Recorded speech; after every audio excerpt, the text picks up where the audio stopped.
Hi, I'm Larry Castle here with Ken Brown for episode 68 of That's a Good Question. What's the latest with Biden's agenda and the 1-6 Commission?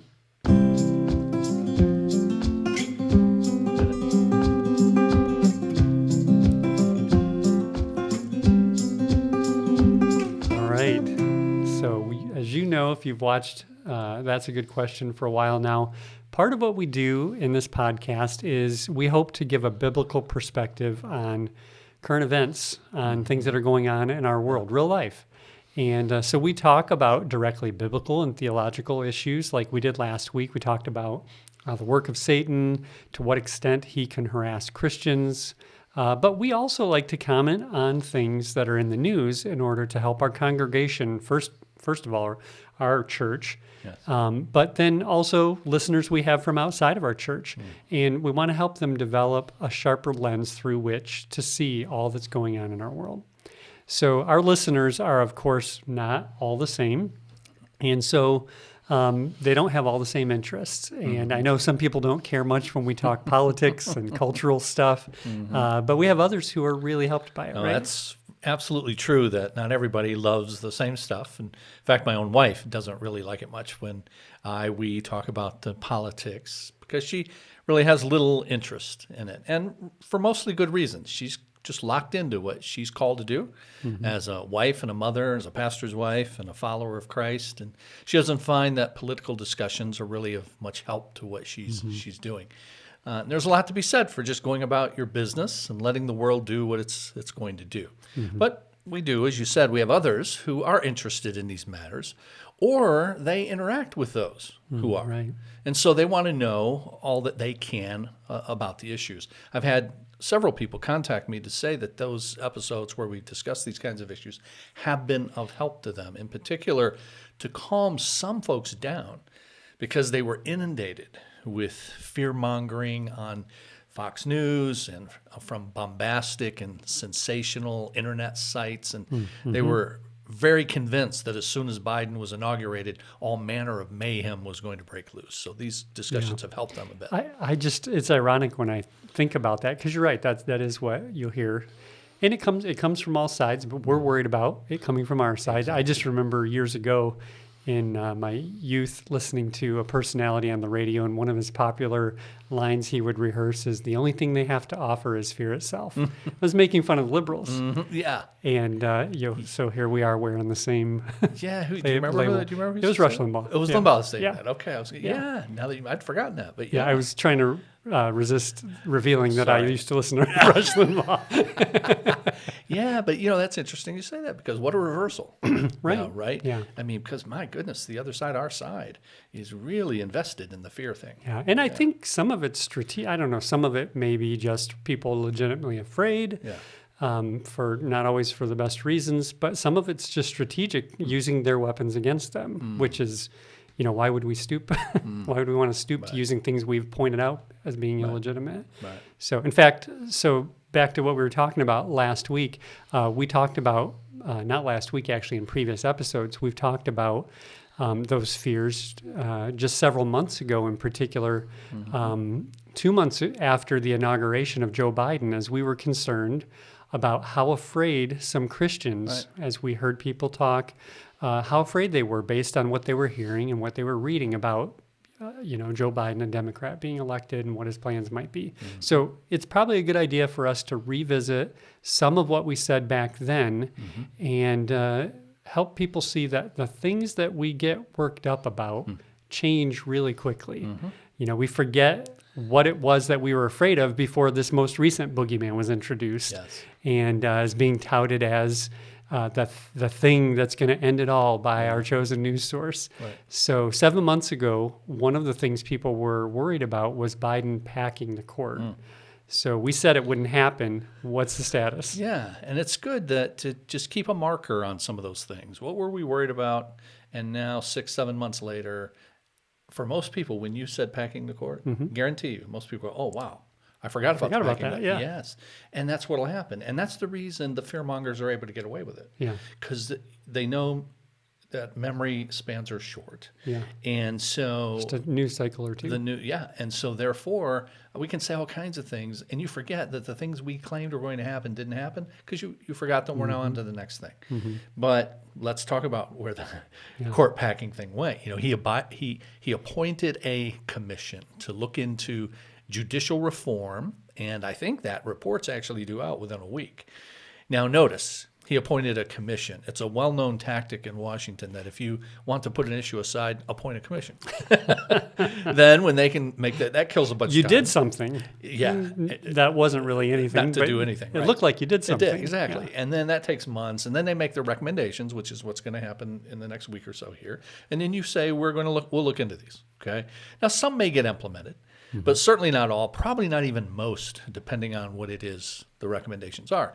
Packing the court was about expanding the number of justices on the Supreme Court from the current 9 to something larger, and that something larger would be enough for Biden to appoint people that are on his side, presumably, and so would decide his way. Kind of regain cases. the majority. Exactly. Yeah. Now, that too is a misnomer in itself, though. The idea that these judges are politicians. Yes, they have different interpretive philosophies, and some tend more in a liberal direction, some tend more in a conservative direction. But we found already with the ones you just have to look at the last session with right? Trump, the ones Trump has put on, and he obviously appointed those with a more conservative interpretive approach. But that doesn't always come out the way you want it to be. They're not politicians, okay? But that was the idea anyway. And I recall 7 months ago looking into the camera and saying, like I'm going to do now slowly, it ain't gonna happen. We said it then, and I'm saying it again now. No matter what this commission recommends, even if they recommended that President Biden, you should appoint 15 additional Supreme Court justices, and we now have a 50-50, we'll see in a bit, split in the Senate so that, we can get these confirmed with all 50 of them, if you could even get all 50, and by the way, you couldn't, Democrats to even vote for that. But let's just say you could. That's just not going to happen because Biden can't do it. It requires Congress. And he doesn't have the votes in Congress that he needs to make it happen as well. Yeah, that's, I think, one source of unfounded fear for folks, and that is that we often think of the president as kind of a king. He wants something to happen, and just by fiat, he can make that happen. Whatever he says becomes law, but that's not how it works. No. Just thinking, thankfully, I'm a child of the 80s. Just go back to your Schoolhouse Rock. You guys remember sing along with me. I'm just a bill, and I'm sitting here on Capitol Hill. I remember right? that. So things don't become law until Congress passes it and the president signs it. And by design, that takes a lot to get that done. Right. It's one of the reasons when we joke about any kind of red tape to get something to happen, we say it would take an act of Congress because by design, things are designed to move slowly and deliberately. Yes. Yeah. Yes. So it doesn't mean that the president can't heavily influence what happens all on his own. He can create executive orders. We've heard a lot about executive orders in recent years, for example. And he can tell agencies that are under him how they should operate. Yeah. But the agencies... the Constitution itself says that the number of seats in the court, for example, are established by Congress, not by the president. Right. So anyone who says Biden's going to pack the court, I think, has not watched enough Schoolhouse Rock. And you probably watched too much Schoolhouse Rock. Probably, yeah. But to say that the Democrats in Congress are going to do it, then that's at least a possibility, right? But it's not a likely one because they can barely control Congress. Right. Maybe you can remind the listeners about the current state of affairs in Congress. Yeah, in the episode 7 months ago, I reminded folks just how much electoral success conservatives have had in the last several decades. And I'll just remind you all of that. I was born in 1962. Democrats had control of the House of Representatives for 8 years at that point. They became the majority in the House of Representatives in 1954, and they held it for 40 straight years, from 1954 all the way to 94 without interruption. The prior to 1954, the Republicans had control of the House for just 4 out of the previous 14 years. So from 1940 to 94, the Democrats controlled the House of Representatives 50 out of 54 years. Yeah, now that's the kind of thing that would be worth saying, Yes. but this is out of control. Yes. But now that's not. we're worried. Right. Yeah. Well, we haven't been there, as I'll demonstrate. I'll remind you all. From 32 to 80, they controlled the Senate, the Democrats did, for all but 4 years, 44 out of 48 years. I mean, this is just a total wipeout for decades. Democrats controlling House of Representatives and the Senate. Laws were made in America by Democrat Congresses for decades. And let me just stop and just say, and I'm not a Democrat, you're not a Democrat. No. And yet, that was who was controlling Congress for all those years. Those are the very years that when we talk about making America great again. Yeah. I'm just saying. Good point. Okay. Good point. Yeah. But anyway, so those were the people passing the laws. Well, you back get in then. trouble if you say you're trying to get back further than that, because there were some things All the that we racial we issues definitely and don't things want to like that. revisit. Yes, Yeah. exactly. Right. But those were considered the 50s, kind of the golden age, right? Yeah. And, winning World War II and all of that. So since 80 and 94, though, it's been much more even than that. For the last 42 years, the Senate's been controlled by Republicans, 22 of those 42, Democrats for 20. Right now, the Democrats control the Senate, yes, but by a single vote. And that can easily change in next year's election. For the House of Representatives, that was controlled by Democrats 50 out of 54 years prior to 1994, and now in the last 28 years, 28 by next year's election, it's been 20 years of Republican control, only 8 for the Democrats. The advantage the Democrats have right now in the House of Representatives is just 9 votes out of 435.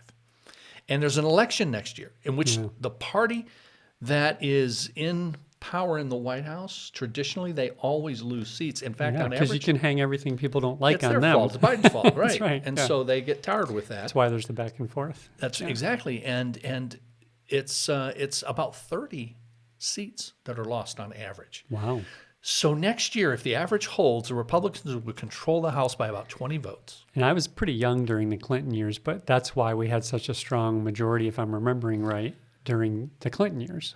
94, when the Republicans took over, that was 2 years into Clinton's, Yeah. 8 years. Yeah. Exactly right. Yep. And so next year, if the average holds, the Republicans will have a 20-seat majority in the House, and they will flip the Senate, which is just on a knife's edge right now. They'll flip that as well. President Biden, in his last 2 years, may well be presiding over a government with a majority of Republicans in both houses of Congress. So whatever he wants to get done on his agenda, he has to... What? I just think of a person who might be able to stick a monkey wrench into that. What's that? A former president. And mess it up. Yeah.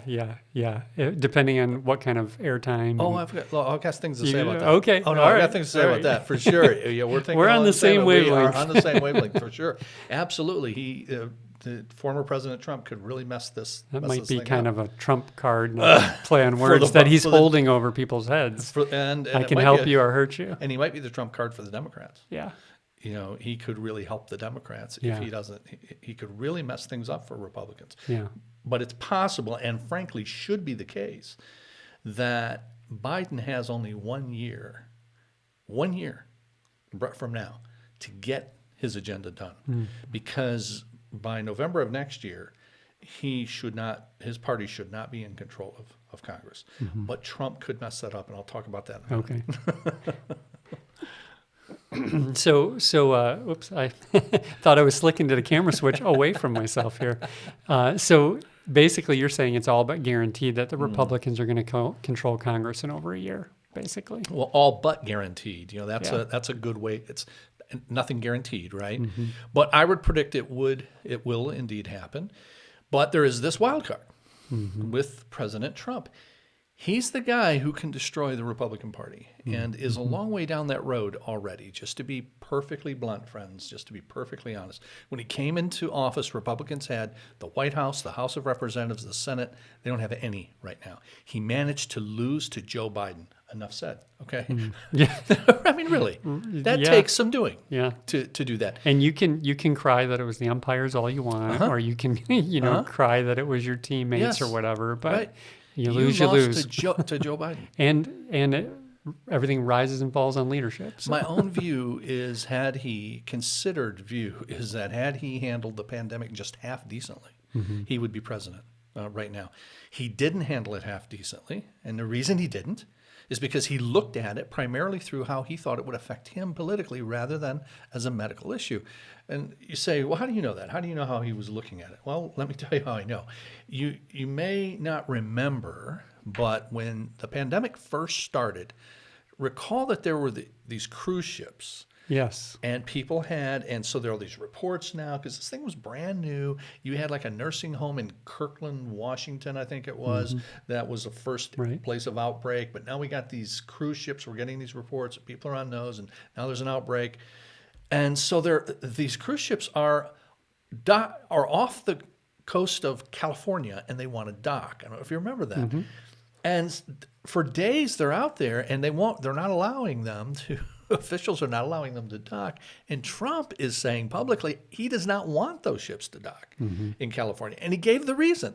Because as soon as they do, that means those cases are now attributed to the United States. Yeah. These are COVID cases, and he said... Not that it was going to contribute to spreading, but that they're going to hurt our numbers. Hurt the numbers. Hurt the numbers. Yeah. And he said, and this is a quote, you can look this up, okay? Because it's not our fault. He's concerned about who's going to be assigned blame, that now we go up from 5 cases to 50 cases or whatever the deal is. So he manages to lose an eminently winnable election, but then did what he's done in literally every election he's ever been involved with. He claimed the winner cheated. Yeah. He wasn't a politician before he was elected in 2016. So when you say every election he's ever been involved with, that's not a lot of them, right? No, it's not. It's not. When he ran for the Republican nomination starting in 2015 and then the election in 16, it was the first time he'd run for anything.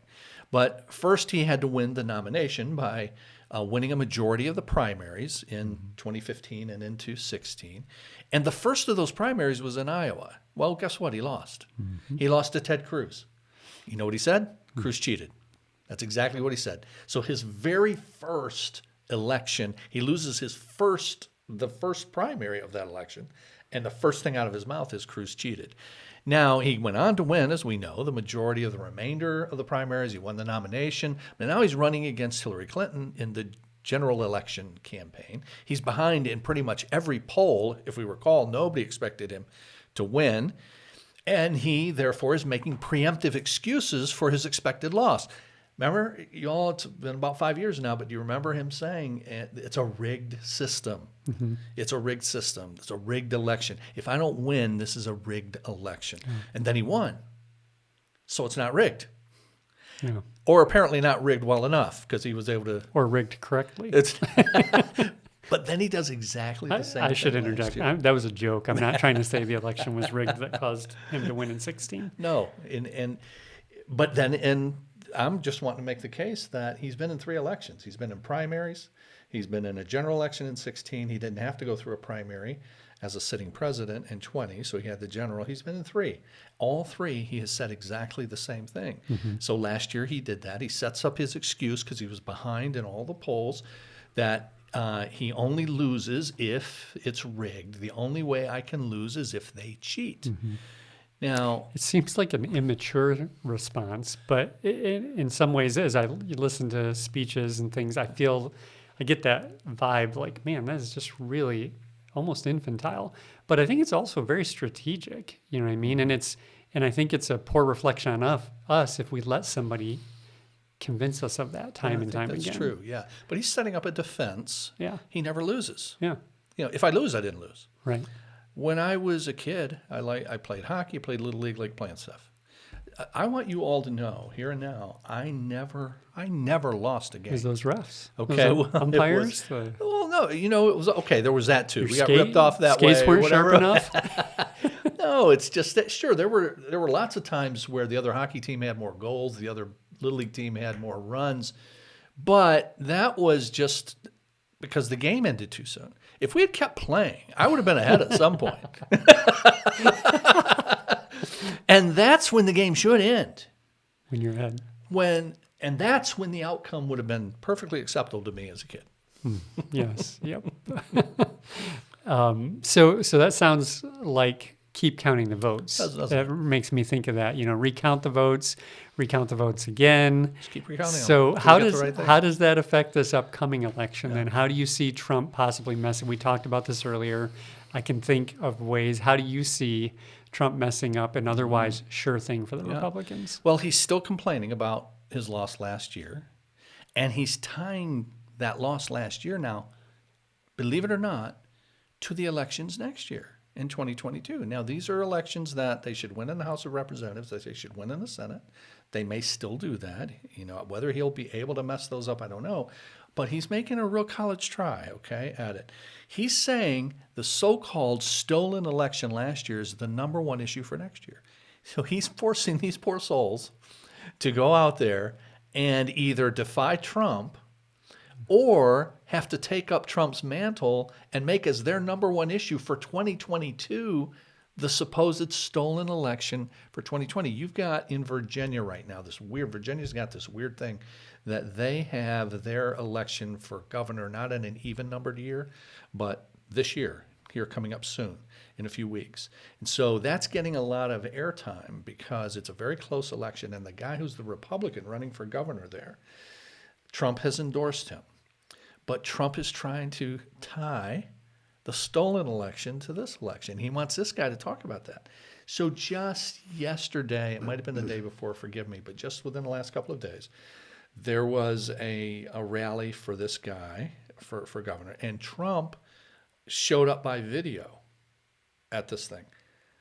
The guy who's running for governor just didn't even show up at all because he's trying to distance himself from what Trump is saying about the stolen election. And he's having to tiptoe around it, trying not to offend Trump on the one hand, but also to distance himself from it. Wow, If all of these people next year, bunches of them have to play that game, then it's up for grabs, okay?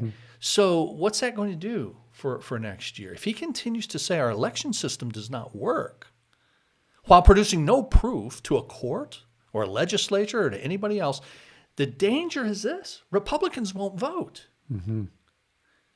Why vote in a rigged system? Right. And he's already done this. Yeah, I was going to say that sounds like what happened in some of the late elections that happened last term. Georgia. Georgia. So Trump loses the presidency November 3rd of last year.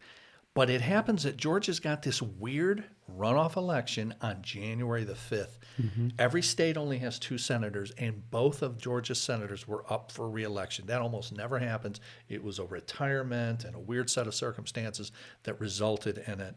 And then on November 3rd, when the Senate elections took place there and every place else, in Georgia, nobody got a full majority. And so that meant it had to go to a runoff. So now you got both Senate seats in Georgia up for a runoff on January 5th after Trump has lost the presidency, okay? So what's he doing for about those 6 weeks? Yeah, talking about how more it's than that, rigged more than 8 weeks. Yeah. He's talking about how it's rigged, and Georgia in particular, because he lost Georgia. Yeah. Now, he didn't lose Georgia by much, and he expected to win Georgia, but he lost it. So he's complaining about Georgia, and Georgia is crooked. Now, mind you, Georgia is run. Everything in Georgia is run by Republicans. The governor's a Republican, the lieutenant governor, the secretary of state, the state legislature, they're all Republicans. Their plants. But he's now, that's what was going on. And he's not, people were saying that kind of thing. These guys, Brian Kemp, the governor of Georgia, has sold out and all of that. And then when this happens, it fulfills your prophecy. See, it's rigged. Yeah, you can't, it's unfalsifiable Yeah. then. Yeah. So January 5th, Republicans, there is no way Republicans should lose one of the 2 seats, let alone both. They lose them both. Yeah. And in large part because Donald Trump convinced his people that would have voted for these guys, these Republican nominees, who were both incumbent too. Yeah, the odds of that. No, totally. And that's what tipped the balance of power. That. If they had won one of those two, the Republicans would be in charge of the Senate. The big question in my mind is, did he do that on purpose, or is that a side effect of the strategy he was using personally. I think it's just I personally think that he only looks through one lens, and that's the Donald Trump lens. And so, I was ripped off. Everybody It's a gracious assumption. and that, Weird gracious assumption. So now he's doing the same thing. And it has the potential to hurt Republicans who are running next year. Just a couple days ago, this week, he sends out a letter, and it has this line that it says, quoting, "If we don't solve the presidential election fraud of 2020, which we have thoroughly and conclusively documented." Let me just Interesting. stop. Donald Trump says we have thoroughly and conclusively documented the fraud of the presidential election of 2020.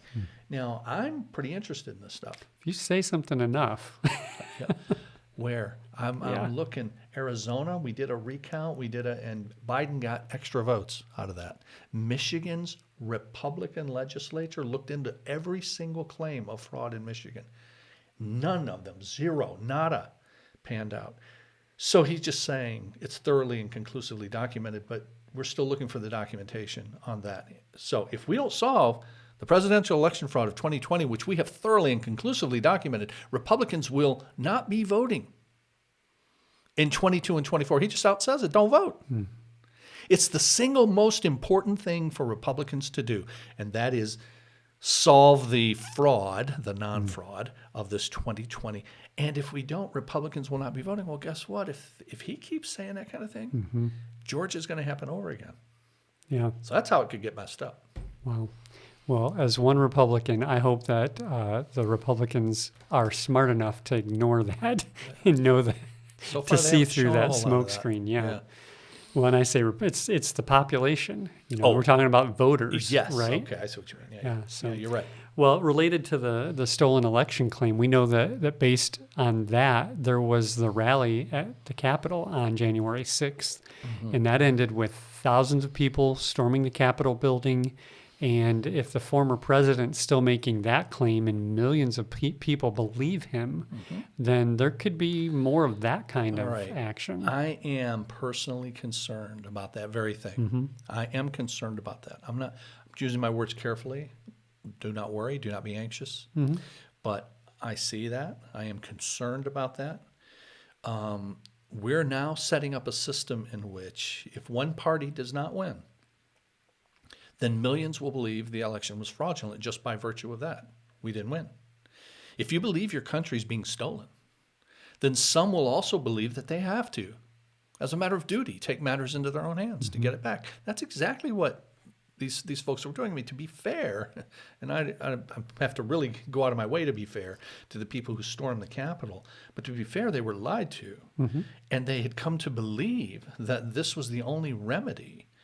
Well, okay, now you've got people who are still being told this. If we lose again, this just cements that this system is completely against us. What happens with that? I think it's very, very dangerous Right. what former President Trump is doing. But he has Republican politicians, and almost all of whom know better, but they're afraid to contradict it because they're afraid they're going to lose their next election, especially in a primary. Jonah Goldberg, who's a conservative journalist. Some of you might know who that is. He used to write for the National Review. Now he writes for the Dispatch. He just wrote this past week about the need to consider a third party alternative to the Republicans. We have a mutual friend who was quite supportive of Trump, but he's now convinced that Trump is going to ruin the party and that the party will not recover. If Trump runs in 24, as he's hinting that he's going to, it's impossible to calculate the damage to the party and to the country if he runs and loses. Because what are those people going to do? Yeah. Now, there are decent candidates out there for the Republicans, but they won't get the nomination if Trump runs. I think of a guy like the governor of Florida, Ron DeSantis. I personally think he would be very hard to beat, but he won't get the chance even to run if Trump runs. Yeah.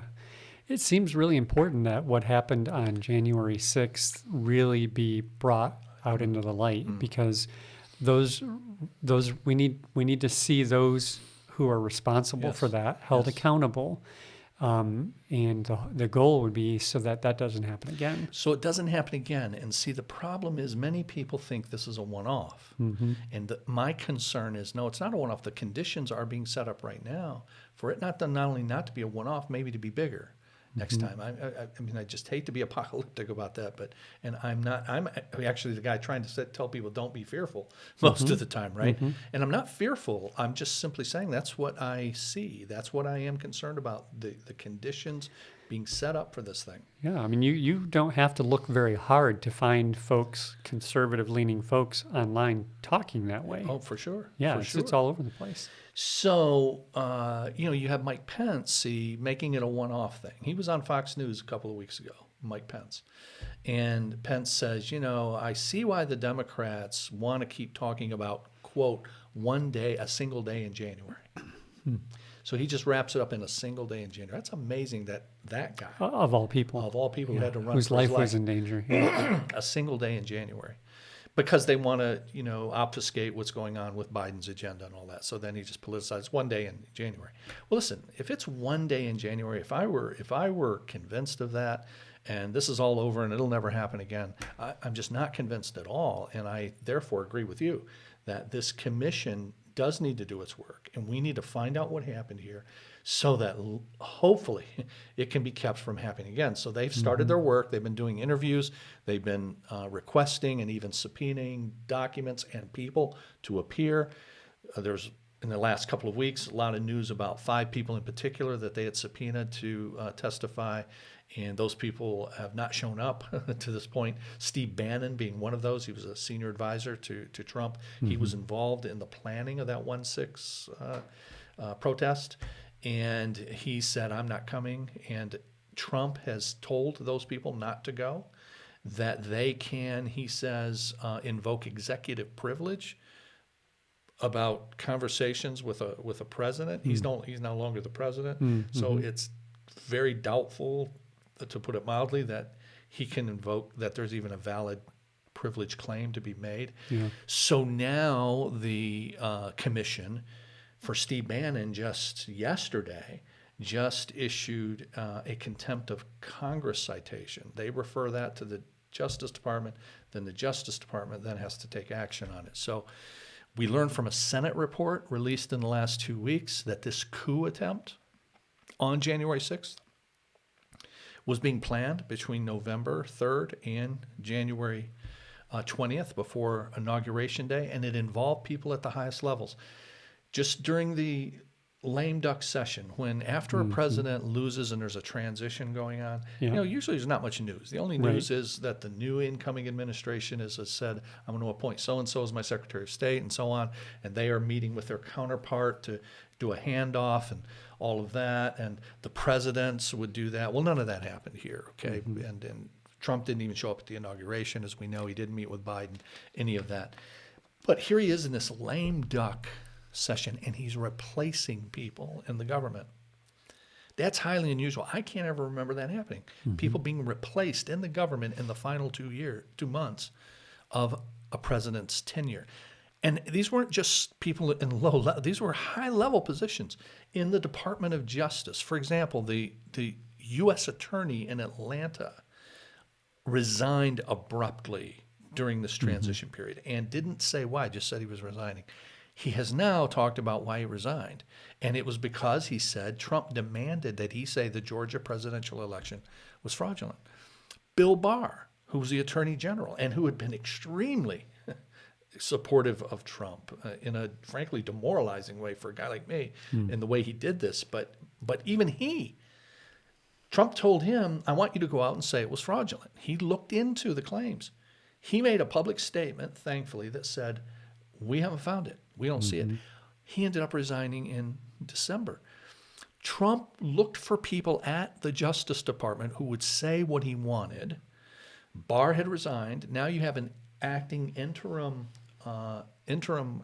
attorney general, a guy named Jeffrey Rosen, and he refused to do it. Trump found a low-level guy named Jeffrey Clark, some guy down on the org chart. And there is this meeting, no kidding, on January the 3rd, 3 days before the insurrection attempt. January 3rd, in the Oval Office, you've got Trump, you've got this acting Attorney General, Rosen, you've got this low-level guy that they found named Jeffrey Clark, a couple of other people, and Trump is telling them, and this Jeffrey Clark's guy says, yeah, I'm willing to do it. So Trump is toying with the idea of making this lower-level guy the Attorney General so that he can say there was fraud in the election. And this lower-level guy says to the guys above him who are in this meeting, now, if you guys are willing to say it, then I won't take the job of Attorney General. It's kind of a hold it over your head. And those guys are going, look, we're not only not going to say it, and they told Trump in no uncertain terms, if you do this, we all resign. You're going to have people resigning en masse.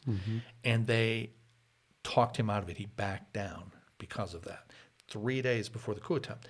So here's the deal. There was an intentional coup attempt, complete with a memo from a lawyer who was at the rally, spoke at the rally, a guy named John Eastman.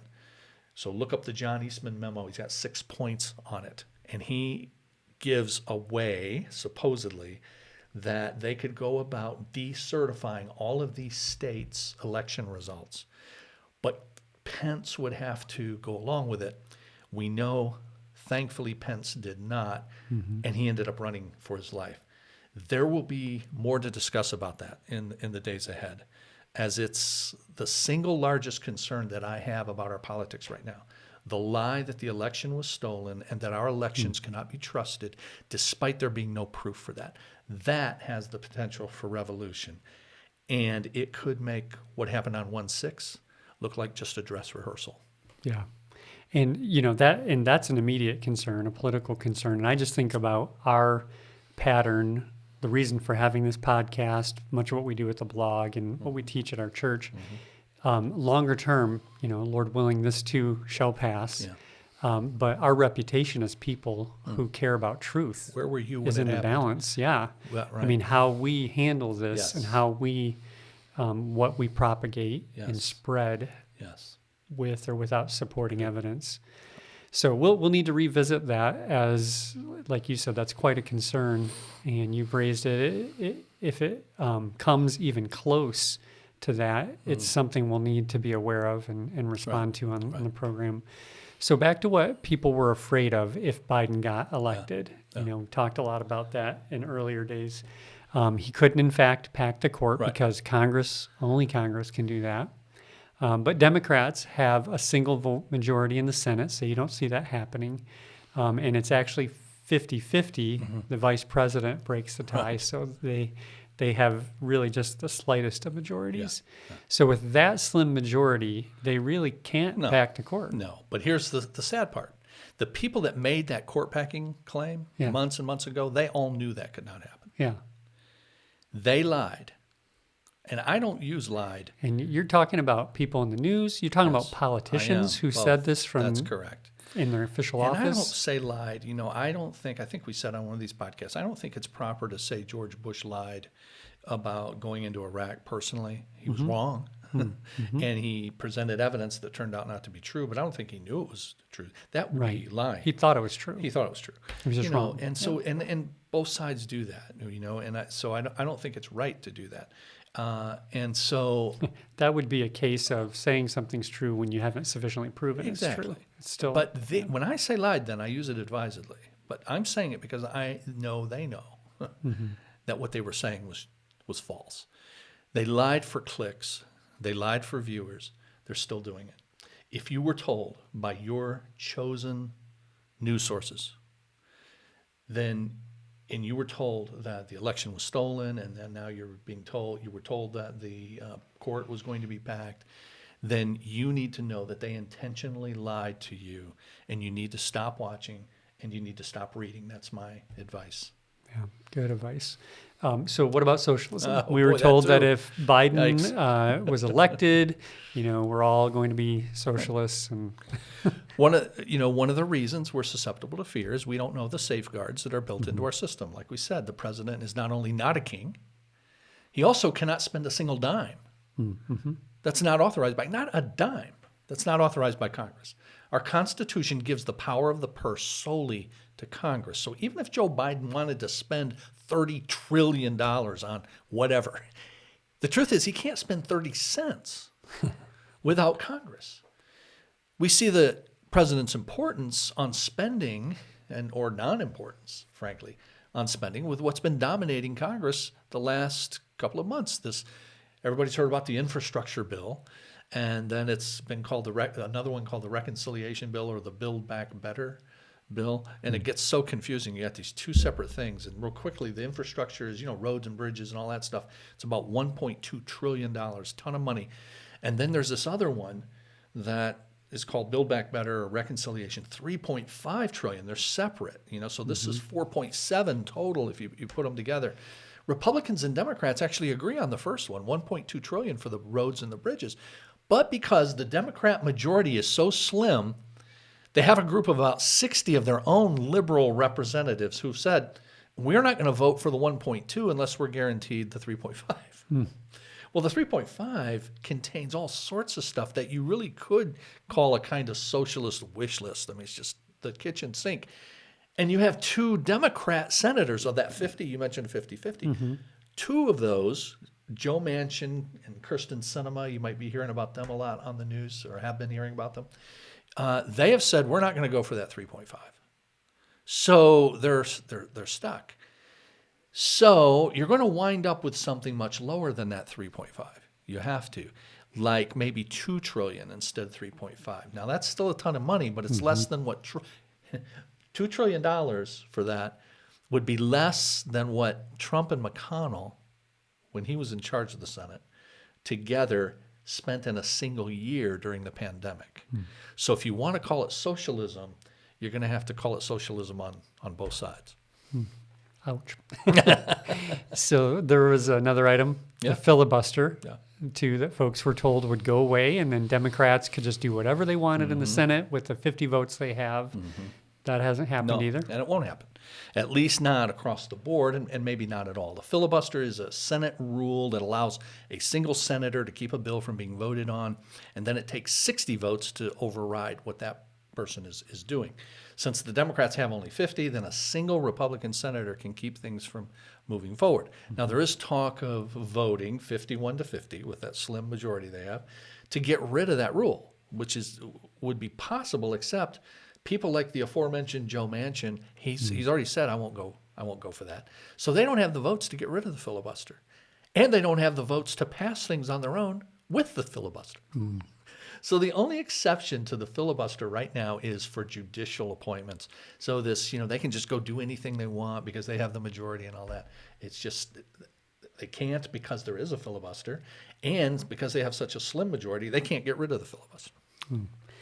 Well, that's a lot of stuff we've revisited, but I think well worth revisiting, because I think it really is the case that a lot of times we hear these things, we get all worked up about them, and then we forget about them because there's the new thing.